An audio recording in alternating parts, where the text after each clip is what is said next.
It was the first day of a new semester at Crestwood International Academy, a place where wealth and reputation decided who mattered.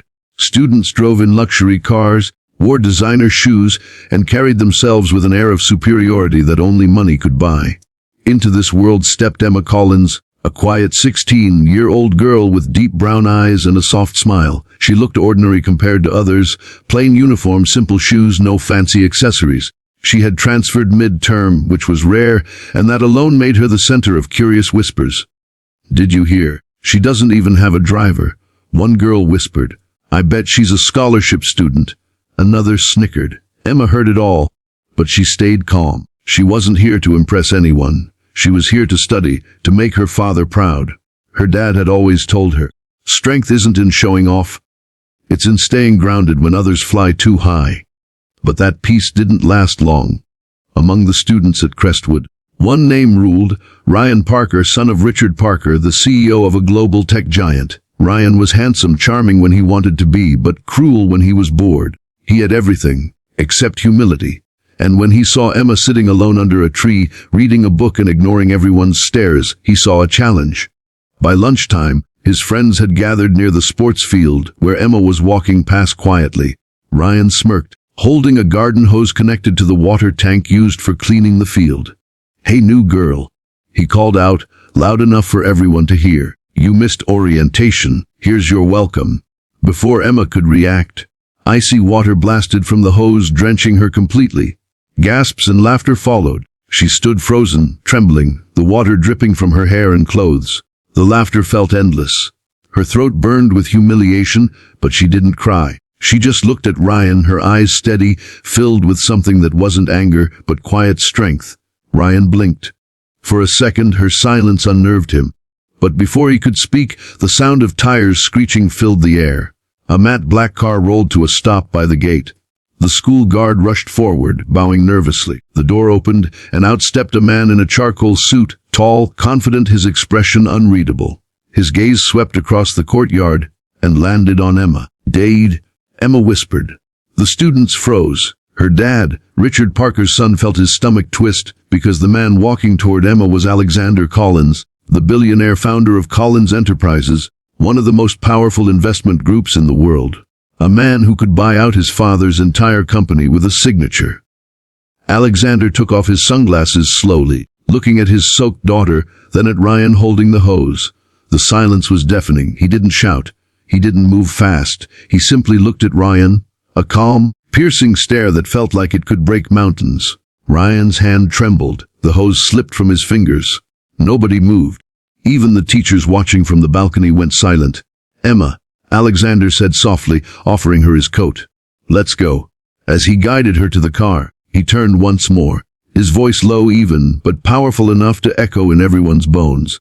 "Teach your children respect before money teaches them pride."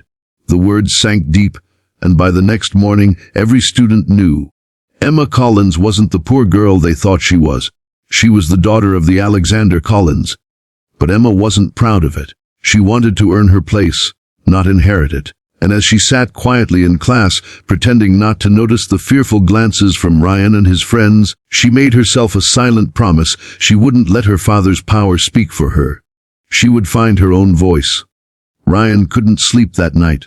His father had called him into the office after hearing about the incident. For the first time in his life, his dad wasn't angry. He was ashamed. "Do you even realize who you embarrassed?" he had said, his voice trembling. "Alexander Collins could destroy us in seconds, but he didn't. Do you know what that means? It means you humiliated someone kind, and she's still protecting you." Ryan sat in silence, guilt gnawing at his chest. He'd seen the look in Emma's eyes, calm, not broken. That made it worse. The next day at school, whispers turned into awkward silence. When Emma entered, students stepped aside, too scared to meet her eyes. She hated it. This wasn't the life she wanted. During lunch, she walked alone again, not because she was rejected, but because she was now untouchable. Until Ryan showed up, he walked up to her slowly, his head down. His usual arrogance was gone. He stood in front of her, holding a towel and a cup of hot chocolate. "I wanted to say I'm sorry," he said quietly. She looked up, surprised. "For what?" "For being everything my dad told me not to be." She smiled faintly, taking the towel but not the drink. It's okay. Maybe you just needed to see how it feels to be powerless for a second. Her words hit deep, not cruelly, but truthfully.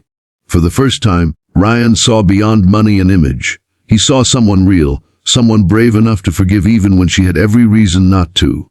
Over the next weeks, he tried to make amends. He helped her with projects, defended her when others mocked her, even joined her in community service programs she started for underprivileged students. Slowly, his reputation shifted from the spoiled CEO's son to the boy who changed. And one afternoon, as the sun dipped over the schoolyard where it all began, Emma stood where she had once been drenched. Ryan was beside her, quiet. "Do you ever wish that day didn't happen?" he asked softly.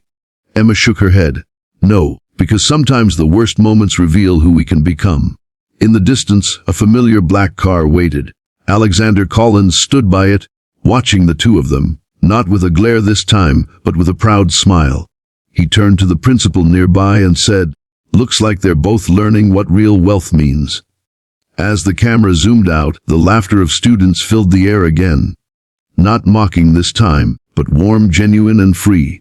The story closed with Emma's voiceover tour. Kindness isn't weakness, it's strength with patience. And sometimes, forgiveness is the richest lesson life can teach.